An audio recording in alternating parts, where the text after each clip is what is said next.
Olá, bem-vindos a mais um vídeo aqui no Rede Poderosa. Mais um baile. Mais um Bem-vindos ao baile. baile. É, dançar, Bom, né? Bailar.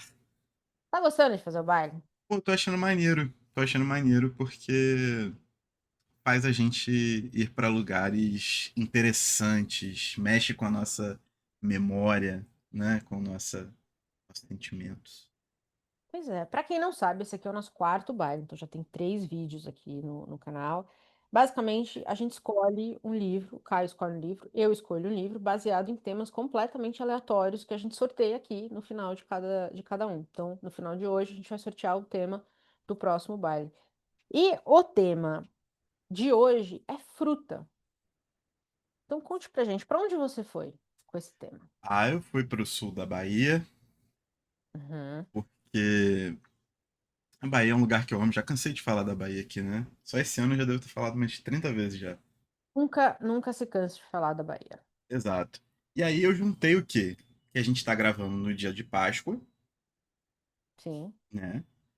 Juntei que houve, num passado, o episódio sobre literatura proletária, em que eu falei de Jorge Amado, teve o sim, romance Cacau, só que eu não ia repetir o romance Cacau, justo. mas aí existe o ciclo do Cacau de Jorge Amado, e eu escolhi o romance, logo o romance seguinte, que é O Terras do Sem Fim, sétimo romance de Jorge Amado, esse grande expoente da literatura brasileira. Coisa maravilhosa. Pode esse homem ter escrito essas coisas, sabe? Às vezes eu paro pra pensar assim, quando você lê um negócio muito bom, aí você vai ver, ele tinha 30 anos quando publicou. Você fala, mas porra, como? Essa parada. Como, cara? Essa parada. Tem condição, sabe? Enfim, foi publicado em 43, né, quando ele estava exilado. Isso. Sempre foi uma voz anti-ditadura, todas elas. Todas elas. Nessa hora que eu percebi que ele viveu duas, eu nunca tinha parado para É fazer a conta, realmente. Que alegria, que maravilhoso, que momento. sempre a favor É, de uma ditadura, na verdade, né? A grande ditadura do do proletariado. proletariado. Pois muito bem, camaradas. Conte aqui pra gente um pouco. Quer contar um pouco a história do livro, como você chegou nele, como foi sua leitura? Cara, como eu cheguei foi essa associação, né? Basicamente, na verdade, foi a associação de Jorge Amado com o Ciclo do Cacau. É um autor pelo qual eu me interesso muito. E eu li os primeiros 4 romances em ordem cronológica, na época das Uhum. pesquisas do romance proletariado, do romance proletário. E eu falei, pô, por que não continuar? Tipo assim, acabou sendo um projeto pessoal, muito errático, é verdade, né? Esse vídeo já tem uns 2, 3 anos aí. Mas eu falei, pô, pela hora de voltar. Boa. Pulei o quinto e o sexto, depois eu retomo, pra vir com Terras do Sem Fim. Curiosamente, tem uma história familiar também. Acho que foi o primeiro grande livro de literatura nacional, de literatura brasileira, que meu pai leu. Meu pai sempre amou esse livro e sempre me falou muito dele. Só que ele sempre falava assim: não, pô, você é muito novo para ler esse tipo de coisa, porque é um livro pesado, né? É um livro que tem suas cenas, assim. Violento, né? Hoje a gente lendo coisas sobre depressão profunda e esse sentimento de nada, a A gente gente fala já que se é afundou. fichinha. Não, não, a gente já se afundou, realmente. Exatamente, mas na época eu era só uma criança, um pré-adolescente ali, e via meu pai lendo horrores, né? E quando eu pensei em Jorge Amado, ele sempre falava assim: não, não, espera mais um tempo, espera mais um tempo. Tá aí, esperei até os 32 anos pra poder pegar. Parece muito a história do Sanches Neto, que escreve acho que o epílogo do livro, pelo menos a edição da companhia, a edição que eu peguei tava, que ele fala assim que o pai dele organizava a estante por altura, então você tinha que ter uma altura razoável para chegar no Jorge Amado, não era qualquer criancinha que ia ler Jorge Amado, então ele só conseguiu ler Jorge Amado nos seus 16, 17 anos, que foi quando ele finalmente alcançou, e eu acho muito curioso você ter essa teoria de que, e acho que faz todo sentido, aliás, né? Jorge Amado, apesar dele ser menino prodígio, não é para qualquer prodígio. É, Porque não são assuntos fáceis, não são assuntos simples. exato. É pesado, realmente. Porque, por exemplo, meu pai liberou muito antes pra que eu lesse O Poderoso Chefão, sabe qual é? Porque apesar da violência dali, da situação, ele é um livro menos complexo no sentido de composição social, de Quem determinadas. é mal, quem é bom é bom. E tem um Exatamente, espaçamento geográfico também, né? Isso acontece lá, não tá aqui. exatamente. Acho que tem uma certa E, facilidade. e tem essa contextualização da violência, né? Tipo, ali você tem uma espécie de um anti-herói ou de uma pessoa que não compactua com o que seriam as suas virtudes, né? O seu sistema de crenças, Uhum, mas você consegue extrapolar que aquilo ali é uma ficção. Quando você vai para Jorge Amado, você se depara com essa crueldade do sistema escravagista, crueldade de gênero, né? É, essa crueldade laboral também, que vem no encadeamento de um processo de fim da escravidão muito mal organizado, digamos assim, né? Então, e os reflexos disso, uma violência racial muito forte. Então, acho que ele acabava, tipo, peneirando essas leituras e faz sentido. pensando em outras formas de violência. E hoje, obviamente, né, eu consigo enxergar muito melhor isso. Então, Terras do Faz Sem Fim é essa história, é um romance muito plurivocal, um- já é um romance um pouco mais maduro do Jorge Amado, pensando que o Jorge Amado tem trocentos e 400 romances, né? Esse é o sétimo apenas, em que ele consegue constituir é, mais personagens, mais, mais encadeamentos dentro das tramas Uhum, e que ele consegue reconstituir essa coisa desumana, né, que foi a, a época da zona do cacau no sul da Bahia e como essas dinâmicas se davam, né, em como aquela região foi tipo uma região muitíssimo rica, uma produtora de riqueza foi em conteste assim das maiores do Brasil, muito pouco falada nas nossas aulas de história, inclusive a parte do recôncavo baiano, essa parte toda é com muito certeza. ignorada. Uhum, A gente só consegue a gente só sabe do café, né? República do é. Café com Leite, etc. E um açuquinha de vez em quando aí, aparece umas histórias É, aí. sabe? Às vezes a gente Né? sabe muito mais sobre a questão da migração, da migração europeia para o Brasil do que do próprio, do próprio desenrolar da abolição da escravidão e como essas pessoas que antes eram escravizadas conseguiram se adequar ou não conseguiram se adequar socialmente, né? Então acho que ele remete tudo isso, ele faz disso um caldeirão e desde a primeira página é um livro extremamente forte, extremamente pungente, com algumas passagens muito profundas, filosoficamente falando, principalmente quando Uhum. você coloca em contestação a vingança. Para mim é muito latente as falas do pai que foi vingar o filho, sabe? No barco, bem no comecinho do livro. Acho que ali é o primeiro, segundo capítulo do livro. Mas Uhum. aquilo mexe comigo, revira meu estômago de uma forma assim, que é muito pesada. Então existe um fundo filosófico muito forte, além do contexto político, do contexto histórico. E eu acho que isso vai crescer com Jorge Amado ao longo da obra dele. E, pô, é sempre uma felicidade, assim, né? Você pegar um autor que você já admira e explorar a obra do cara, assim, é absurdo. É muito foda, porque você lê Jorge Amado, e aí você percebe que nenhum pedaço desse país se desenvolveu sem sangue, né? É, pô, Foi tudo na base da porrada, foi tudo na base da exploração, foi tudo na base. E aí, normalmente a exploração do próprio povo, e se não tinha o nosso próprio povo, trazia a gente fora para explorar. É um país que é muito banhado no sangue, né? E aí eu acho que e ele coloca isso de uma forma, essa história, né, o mito do cabra macho, que você não pode levar desaforo para casa, mas se você não pode matar, você manda matar. é, Então, assim, essa terceirização, né, da ação, mas você sai com a glória, porque todo mundo vai saber que foi você que mandou matar. Eu acho forte demais, porque tem o discurso, né, do senhor, que é o discurso, inclusive, que mexe com o assassino dele, que é você não sente nada. Tipo, é tão fácil assim, você simplesmente mandar matar alguém, é uma pessoa, é um pai, é um filho. E aí ele fala, eu sei que talvez para a gente conseguir evoluir, né? Eles querem conquistar a Terra. Tem duas famílias brigando por um pedaço de terra que dizem que é o pedaço de terra mais o melhor do mundo para plantar cacau. Então, esses dois homens muito ricos, essas duas famílias muito ricas, estão brigando por esse pedaço de terra. E aí ele falou: sei que se a gente não mandar matar tal pessoa, a gente não vai conseguir a terra, mas você não sente nada quando isso. E eu achei isso tão pesado, porque ele põe isso na boca de um homem que já mandou matar muita gente. Ele admite isso. Então, assim, não tem ninguém bonzinho nessa história. Não tem redenção pra ninguém nessa história. Até a esposa do Horácio, do coronel, que você começa a estar com um pouco de dó dela, né? Pô, ela veio da Sim, cidade, ela, pô, tá enfiada aqui no meio da mata, morre de medo de cobra, tem um monte. Essa mulher acabou a vida dela. A vida, ela queria estar em Paris, ela tá, pô, em Ilhéus, né? Coitada.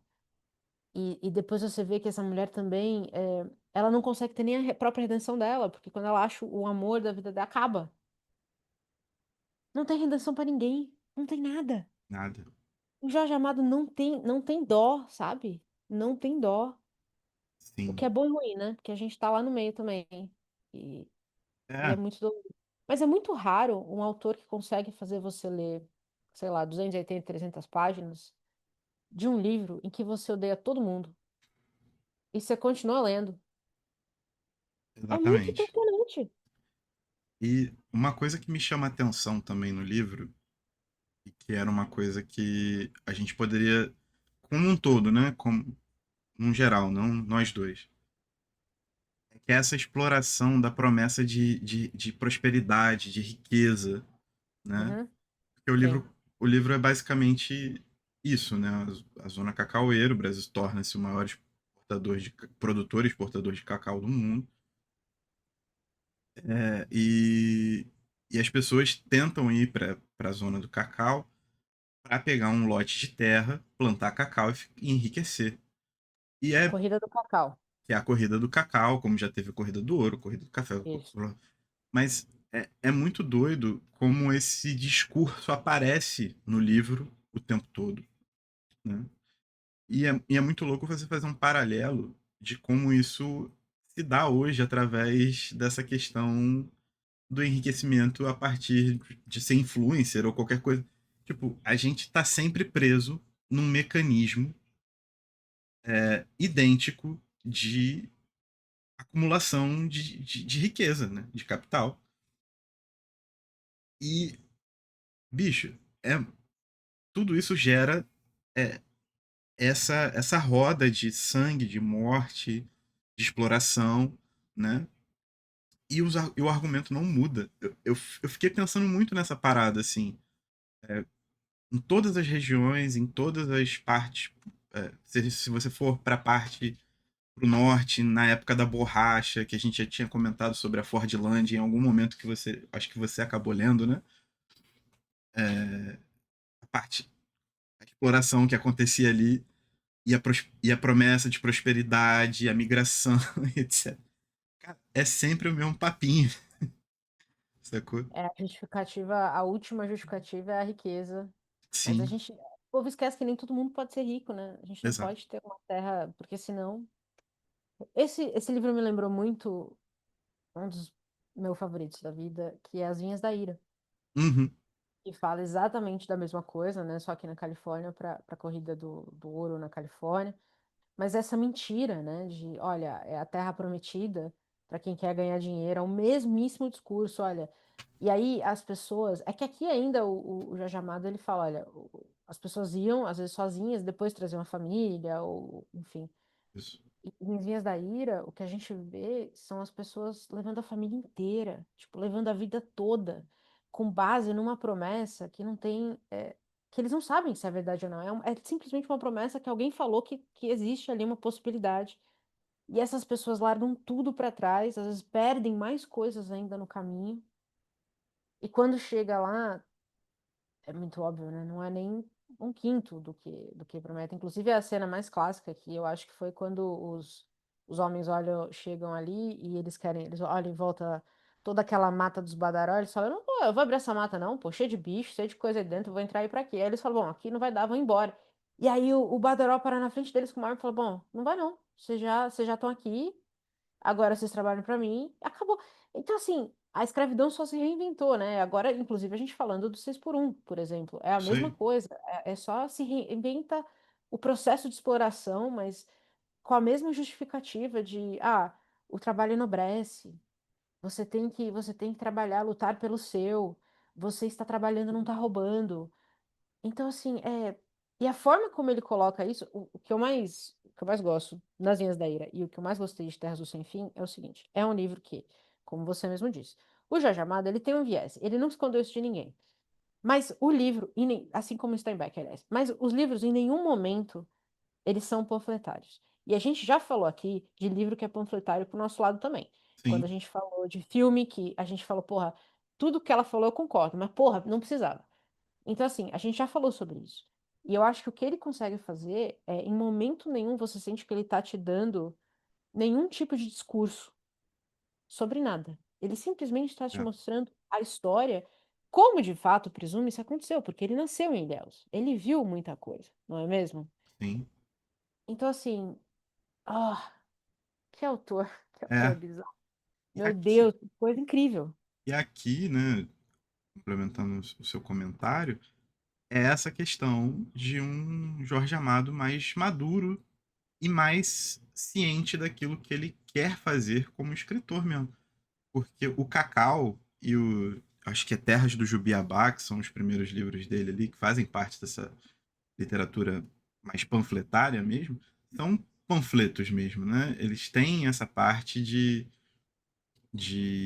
gritar, né? Palavras de ordem, por mais que estejam dentro de um romance, existe essa parte bastante explicativa. E Terras do Sem Fim você já começa a ver a estruturação de uma novela, né? De um romance em que essas ideias estão embutidas nas ações que acontecem ao decorrer dessa ficção. Assim, eu acho que ele já tem uma, talvez a partir do momento em que você está no exílio também, né? Você consegue tentar pensar em formas de contornar o seu exílio na sua produção literária. Então, uma coisa pode E esse ser sentido. o Ou ser reflexo da contado outra. com outras formas de contar a história e, enfim. Exatamente. Porque às vezes aqui a atividade política do cara é tão intensa que isso naturalmente vai refletir na ficção que ele faz. Não que não fosse no exílio, mas no exílio, né? Ele não tá aqui. Então, é, é, isso pode ser uma oportunidade para ele ter esse tipo de amadurecimento da forma como ele concebe o romance. E aqui eu posso colocar assim que é o primeiro grande clássico dele, né? Terras do Sem Fim acaba sendo um primeiro romance realmente muito marcante do Jorge Amado, pelo menos na minha consideração, assim. Depois ele vem aí com os grandes sucessos dele, que são absolutos. Mas Terras do Sem Fim torna-se esse famoso o Vinhas da Ira brasileiro. É real, tá? É real Sim, mesmo. sim. É a mesma coisa. Enquanto eu li Vinhas da Ira há muitos anos, mas eu li, eu só pensava isso. Eu falava, cara, e assim, não perde nada para um Steinbeck, tá? Não perde Não, nada para um maior autor, um dos maiores autores americanos, assim, absoluto.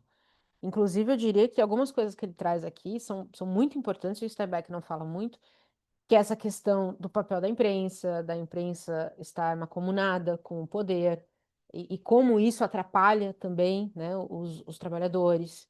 sim, É, ele fala, tá tudo mancomunado, então ele fala assim, toda a elite tá junta, né? Então, os advogados, os médicos, a imprensa, e aí isso é uma coisa muito importante da gente frisar o tempo todo, é que as ditaduras brasileiras, talvez sejam muito únicas, não únicas nesse sentido, mas talvez as latinas sejam muito específicas nesse sentido, é que elas nunca são só ditaduras militares. Elas são ditaduras militares empresariais. Elas são ditaduras normalmente apoiadas pela elite capitalista dos países, justamente porque nós não temos um militarismo tão forte. Nós não somos um Irã, entendeu? Então os militares não bancam a coisa sozinho. exatamente. Eles precisam de mais força. Eu acho que o que ele mostra aqui é a prática desse discurso, né? De você comprar a imprensa, de você comprar o poder bélico, de você. Não só de você comprar a terra. A terra, na verdade, tem momentos que a terra é totalmente secundária à história, porque esses homens estão tão preocupados em se matar, né, em si, em falar mal do outro na imprensa, então, que você fica, mas a terra tá lá, o negócio tá lá esperando. A fonte econômica, né, o produto, aquilo que realmente gera a riqueza, passa a ser completamente secundário nessa, tipo, É o poder, né? nessa artificialidade do poder regional, né? Uhum. Realmente é incrível e ele deixa isso de maneira muito evidente, assim. É aquela coisa, né? É um daqueles muitos romances que podem ser lidos como um romance de formação do Brasil, assim. É, Com toda certeza. E sabe que assim, meu vô, por parte de pai, foi feirante a vida inteira. O pai dele foi o italiano que veio para cá. Ele veio para cá nessa promessa de terra para você plantar, né? E quando ele chegou aqui, o que sobrou para ele foi a feira. E mais nada, né? Não sobrou nada para gerações, nada disso. Tipo, uhum, ele era feirante, os filhos, à medida que nasciam, iam ajudar na feira. Era essa a vida. E essa história de família fica muito marcada por isso, sabe? De promessas estranhas que são. Aí quando você começa a ver, você vê que é toda uma. De geração em geração, assim, a cada X anos a gente faz um grande push para para as pessoas virem para tal lugar, com uma promessa normalmente é terra, né? Que é o que acho que a maioria. Porque veja, né? Muitos trabalhadores não querem nada dado, eles querem trabalhar a grande parte, tanto que a gente viu isso, sim, todos esses caras estavam indo pra lá, eles estavam indo atrás de um sonho de trabalhar na terra. Ninguém foi pra lá achando que eles iam virar cabra macho, assassino de coronel. Nenhum foi com exatamente. ideia. Então é muito doido como esse país, a história desse país, é horrível, né? Na verdade, essa é a história, essa é a real mesmo. É, ninguém sabia o que estava fazendo, eu acho, em momento nenhum. O povo herói com gado Deprimente, muito bom. retumbante é. Deprimente pra cacete. Ótimo. Bom, leia o Jorge Amado, eu acho que não tem muito o que falar, eu não sei o que fazer, porque é o segundo livro que eu li dele. Eu li menos coisas, eu li o Capitão de Areia, grande clássico, e li O Terra do Sem Fim agora, porque você trouxe pro baile. Eu não sei, cara, eu fecho o livro do Jorge Amado, eu penso assim, porra, é o que eu te falei, como pode? Uma coisa que eu acho que ajuda muito a compor a iconografia dos romances do Jorge Amado. Aí já é uma parte mais estética, mas eu acho que é um dos poucos grandes acertos da Companhia das Letras, que é esse relançamento com essas fotos espelhadas dos romances. Ai, eu não vi ainda, eu tenho aquela coleçãozinha anterior, eu acho, Sim, que eu também comprei, das muito bonita. florzinhas, que eu gosto dela, mas Mas essa nova coleção com essas fotos é sempre bom pegar os créditos dos fotógrafos e dar uma pesquisada no trabalho, porque eu acho que ajudam muito a justo, criar essa imagem. Eu acho que assim, a literatura tem essa questão imaginativa, né, e descritiva das coisas. Mas hoje a gente é muito mais movido por imagens, né? verdade. E existe mais o registro das imagens e tal. Então, a quem tiver qualquer edição de qualquer livro do Jorge Amado nessas novas edições da Companhia das Letras, pô, pesquisem os fotógrafos, pesquisem o trabalho, deem bastante atenção às capas, porque elas dizem bastante coisa e contextualizam bastante coisa, assim. Acho que é Uhum, um trabalho muito bonito da Companhia das Letras nesses relançamentos todos. justo. Pode lançar um Jorge Amado a R$ 200, né? Ah, mas é o que eu Aposto que falei. até ele ia estar puto, É um dos mas tudo bem. poucos grandes Mas eu acertos da entendo. Companhia das Letras, porque o resto é É, deplorável, assim. mas eu entendo. Eu entendo. Pois muito bem. Leiam Jorge Amado, ponto final. Acho que é isso. E aí, o Caio escolhe um livro, eu escolho um livro, né? É isso aí. Então, esse foi a escolha do Caio. E a minha, eu tenho, para esses bailes, o que que eu tenho feito? Eu tenho escolhido as coisas mais fora da curva que eu tenho na minha lista para ler. Então, eu também escolhi um autor brasileiro. Eu também escolhi um livro que começa num navio. Qual foi a minha associação? Fruta, frutose, adocicar, açúcar, açúcar demerara, o SS Demerara, o navio que trouxe a gripe espanhola para o Ah, Brasil. aí Hã? sim. Esse é o tipo de pensamento que a gente está trazendo para o baile nesse momento. E Muito bom. aí, qual foi o livro que eu escolhi? O Demerara, do Wagner G. Barreira, que começa com um navio vindo para o Brasil, que foi realmente o navio que trouxe a gripe espanhola para cá. Eu já tenho um vídeo aqui, inclusive, que eu falo de livros que falam da gripe espanhola, e eu li o livro da Lilia Schwartz e da Heloísa Mugel Starling, que chama Dançarina da Morte, que fala exatamente de como foi a gripe espanhola no Brasil, que foi uma catástrofe, né? Sim. Uma catástrofe completa. Então elas falam exatamente disso. O livro é muito bom, eu gostei muito. Então foi daí que me veio todas essa ligação toda para eu chegar nesse livro aqui. Nunca li nada do Barreira, se eu não me engano, esse é um dos primeiros livros dele. Ele é um jornalista e Demerara foi a primeira obra que ele publicou e é meio que uma história baseada na história da família dele. Tendo dito isso, o que que você achou? Cara, achei um bom livro. É porque, tipo assim, eu li primeiro Terras do Sem Fim, né? Uhum. É difícil. É difícil quando isso acontece. É difícil comparar Não literatura, dá. sabe qual é? Não, não tem como, porque e o Barreira tá tentando fazer uma coisa muito similar ao Amado, né? Que é Sim, pegar uma família ali e dali você explora um contexto histórico que realmente aconteceu no Brasil, realmente foi horrível e deu muita merda, dentro de uma família aqui que vai enfrentar, né, um imigrante que vem da Espanha, que vem para cá, que vai tentar construir família, é, e aí ele tem que lidar com o navio da gripe, basicamente. O problema é que aí é difícil quando você compara. É que nem quando eu fui fazer meu vídeo de. Não saiu ainda esse vídeo, mas eu fiz um. Eu vou fazer. De clássicos de sci-fi que eu tô lendo e assistindo. E aí eu comecei por 2001, Odisseia no Espaço. Então o primeiro filme que eu assisti foi o do Kubrick. Tudo que veio depois, cara, não tem é, como. Não tem condição, é entendeu? muito Não difícil. tem. Não tem como, realmente. E aí o que que aconteceu? Tudo que eu assisti depois. Exato, exato. Mas sabe o que eu acho de verdade sobre essa Hum, questão de você tratar sobre pandemia, etc?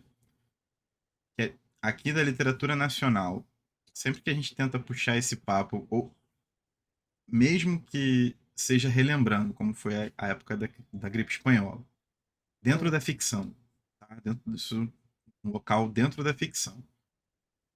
Eu acho que a gente não conseguiu atingir a fronteira dessa sensação de solitude, dessa angústia, que é o que a gente que é o que a gente sentiu durante todo o tempo que a gente teve de Covid-19 sem vacina, né?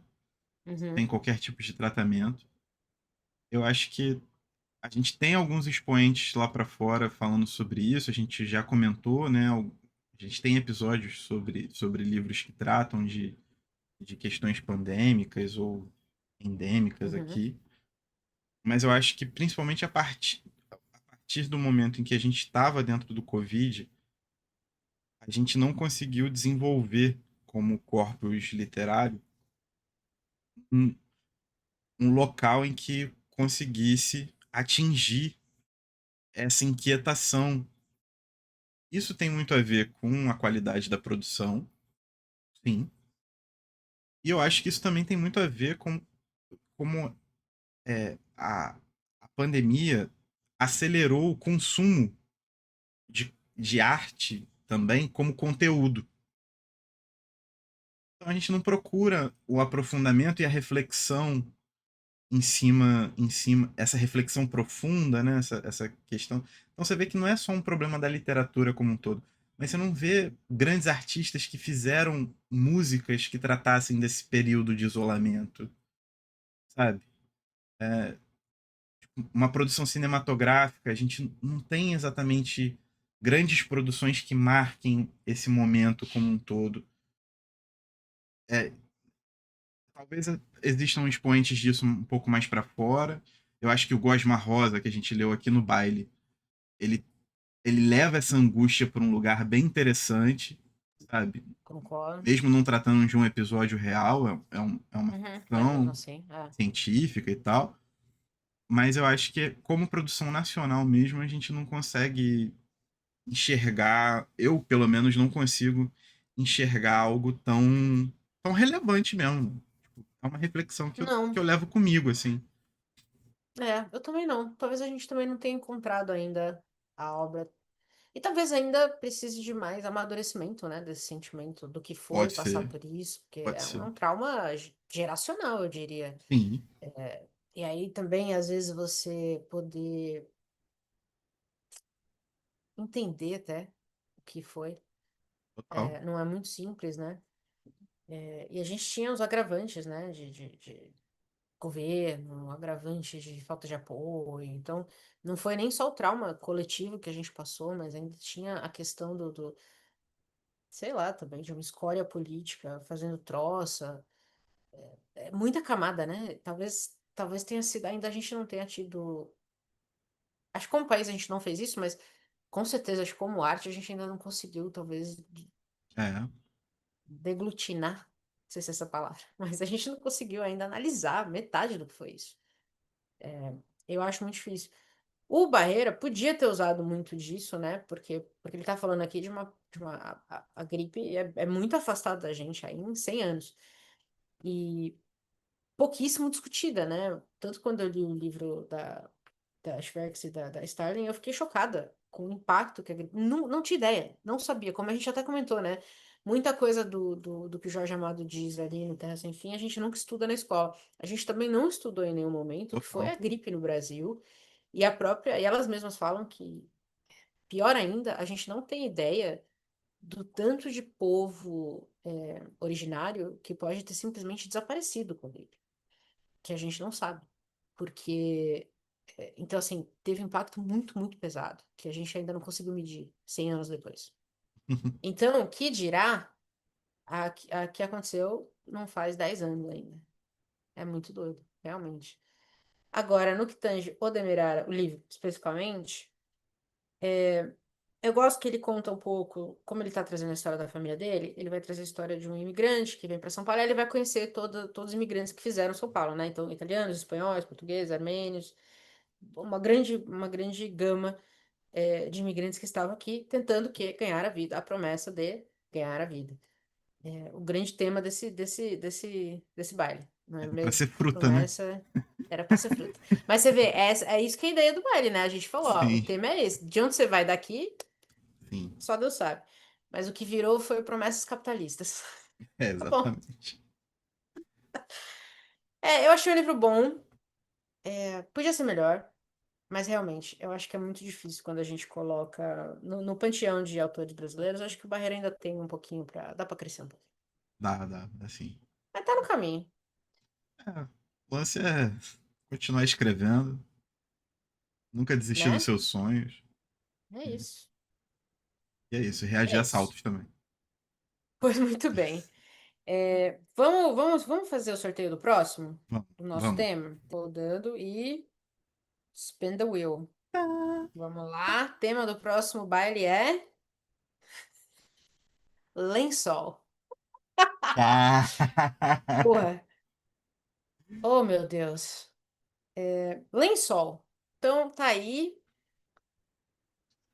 A gente vai, Interpretem esse tema, nos contem, nos digam o que vocês escolheriam, a gente vai, mas. a gente vai tratar a gente vai trazer um livro que a gente vai achar que é de putaria, vai falar sobre a cura do câncer.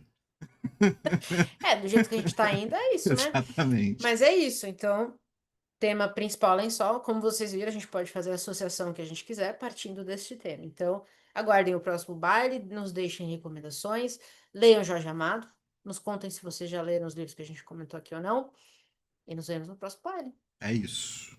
E Tchau. tchau.